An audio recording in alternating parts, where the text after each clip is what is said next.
আমরা বলছি কৃষকের জন্য আমরা কৃষক কার্ড দেব।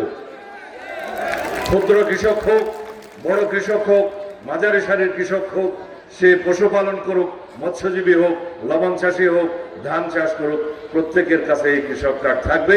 তারা আবহাওয়া রিপোর্ট পাবে, তারা কৃষি লোন পাবে, তারা ন্যায্য মূল্যে কৃষি উপকরণ পাবে, বীজ, সার, কীটনাশক সহ সকল কিছু ন্যায্য মূল্যে পাবে। আর তার উৎপাদিত দ্রব্য যথাযথ মূল্যে সে বিক্রি করতে পারবে, সরকার তার ব্যবস্থা করবে। আমাদের জাত, পাত, ধর্ম, বর্ণ, ভাষা, ভাষী, সংস্কৃতির ভিত্তিতে কোনো বিভাজন নেই। সেই বিভাজন যারা করছে তারা স্বাধীনতার বিরোধিতা করেছিল। আজকে ধর্মভিত্তিক একটি রাজনৈতিক দল তারা বলছে তারা নারীর অধিকার চায় না, নারী নাকি তাদের কোনোদিন নেতৃত্বে আসতে পারবে না। তারা একজন নারীকেও বাংলাদেশের জাতীয় সংসদে সরাসরি মনোনয়ন দেয় নাই এইবার, অথচ তারা সমান অধিকারের কথা বলে। তারা নারীদের কর্মসংস্থানের ক্ষেত্রে বলছে যে 5 ঘন্টার বেশি কর্মঘণ্টা হবে না, 6 ঘন্টার বেশি কর্মঘণ্টা হবে না। তাহলে দেশের কোনো প্রতিষ্ঠান নারীদেরকে নিয়োগ দিতে চাইবে না। তারা কি চায় নারীরা কর্মসংস্থান না পাক, ঘরের বাইরে না যাক? তারা কি নারী স্বাধীনতায় বিশ্বাস করে? আমার মনে হয় না। যারা একজন নারীকেও জাতীয় সংসদে প্রতিনিধিত্বের জন্য সরাসরি মনোনয়ন দেয় নাই, তারা নারীর ক্ষমতায়ন চায় না। আমরা এই দেশে সকল নারী, পুরুষ, শিক্ষার্থী, সকল নাগরিকের জন্য আমরা কর্মসূচি প্রণয়ন করেছি।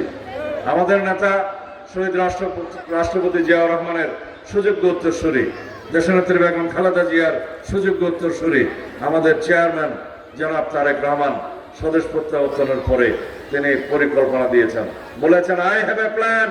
আমাদের একটি পরিকল্পনা আছে এই দেশের মানুষের জন্য, এই দেশের জন্য। সেই পরিকল্পনা আমরা সাজিয়েছি। আমরা ইতিপূর্বেও ফ্যাসিবাদ মুক্ত হওয়ার আরো 1-1.5 বছর আগে বাংলাদেশের জনগণের সামনে আমরা 31 দফা প্রণয়ন করে তাদের সামনে রেখেছিলাম।